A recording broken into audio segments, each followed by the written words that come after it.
And today, back in the United States, the House Intelligence Committee is expected to vote on the impeachment report. Members of the committee can now review the document. And Intel Chairman Adam Schiff says it will also be released to the public at some point today.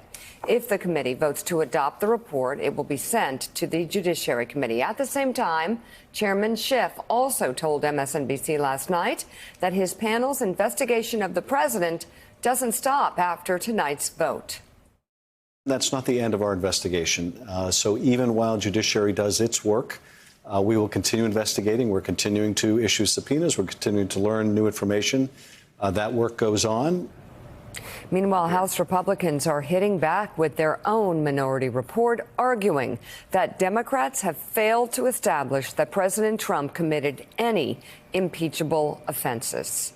A copy of the 123-page report says this: despite their best efforts, the evidence gathered during the Democrats' partisan and one-sided impeachment inquiry does not support that President Trump pressured Ukraine to investigate his political rival to benefit the president in the 2020 presidential election. The evidence does not establish any impeachable offense. House Intel Chairman Adam Schiff hit back at the GOP report, writing in part tellingly, the minority dismisses this as just part of the president's outside the Beltway thinking. It is more accurately outside the law and Constitution and a violation of his oath of office. And Joe, I'm trying to envision that picture of the Republicans putting together, House Republicans putting together that report. You would have to literally put on blinders to write it that way.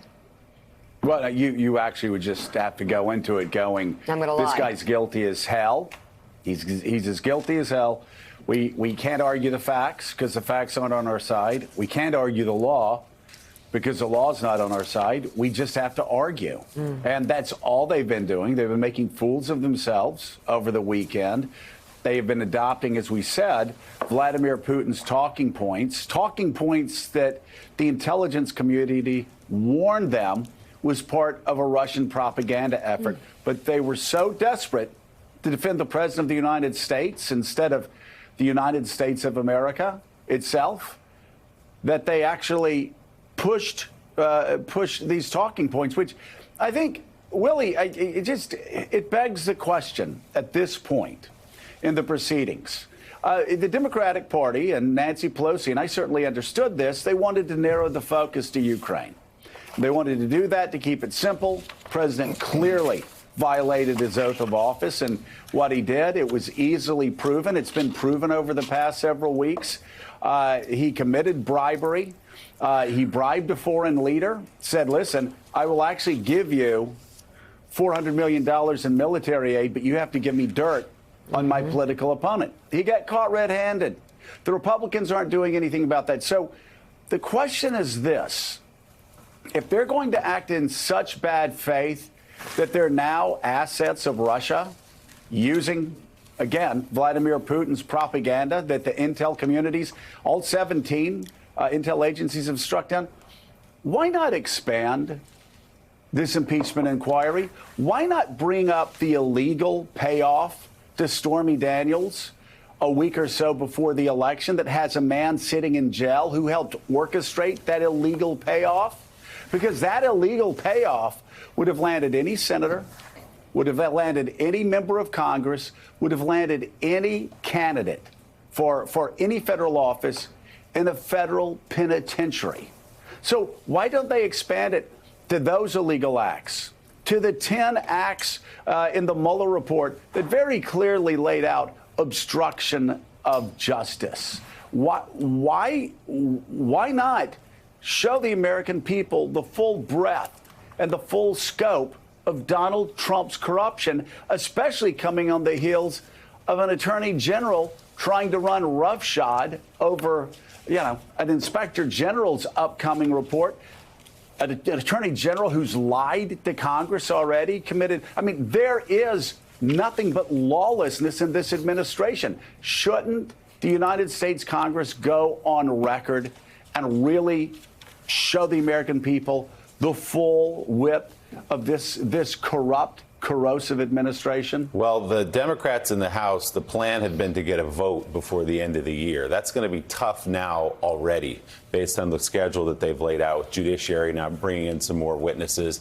and Nadler starting his chapter in this story. So maybe they do decide to open it up at this point, because that 123-page document put out by Republicans now enshrines and confirms what we've heard from them all along, which is that they're going to look the other way come hell or high water. The idea that you could sit and listen to those 2 weeks of testimony from nonpartisan officials, many of whom worked in the Trump administration, many of whom were appointed by the Trump administration, and think that nothing went wrong here, there was nothing to see here, that they concede no points, that he didn't do anything wrong, then that's just willful. And you have a group of people who are sitting and listening to that testimony, obviously with their minds made up. We knew that when we would hear Devin Nunes's opening statements, that the mind was made up. But these are not people who are going to be swayed.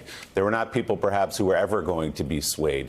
People in the Senate that we see out talking publicly, Senator John Kennedy again yesterday waving op-eds from Politico and other sources saying, no, it was Ukraine that meddled, despite all the evidence from the intel agencies, despite Fiona Hill's warning to the congressman in that room that that was a conspiracy theory, that it was irresponsible to chase that conspiracy theory. The idea, Joe, that Republicans could have sat in that room or watched on television if they weren't on the committee for those 2 weeks and listened to those witnesses and conclude in 123 pages that there was nothing to see here is preposterous, and it tells us what we probably knew all along, which is that they were never going to vote for impeachment in the first place. Right. And their takeaway, Mika, is this. Their takeaway after 2 weeks of damning testimony is one, that the only way they defend the president is by first, again, using propaganda from Russia that 17 intel agencies have struck down, and that the intel community actually warned them not to use. Said that Vladimir Putin has been using it for 2 years. That's one of their defenses. Their second defense is saying that is pointing to polls that show a majority of Americans want Donald J. Trump impeached and removed from office. 50% of Americans want him impeached and removed from office. Bill Clinton, at the height of impeachment in the late 90s, only 29% wanted him removed. So Republicans have no legs to stand on, legally or factually. And if they're going to show such bad faith, they're actually letting Vladimir Putin send them their talking points. I think Democrats need to expand this. They need to bring in all of the high crimes and all of the misdemeanors that this president has committed and lay it bare, not only for the American people now, but for history, for future generations to look back and see that at least one branch of this government was willing to be held accountable, stand up, and be counted to speak truth to the President of the United States, his corrupt attorney general, and a political party that's now taking marching orders in their talking points from Vladimir Putin. Absolutely. Thanks for checking out MSNBC on YouTube, and make sure you subscribe to stay up to date on the day's biggest stories. And you can click on any of the videos around us to watch more from Morning Joe and MSNBC. Thanks so much for watching.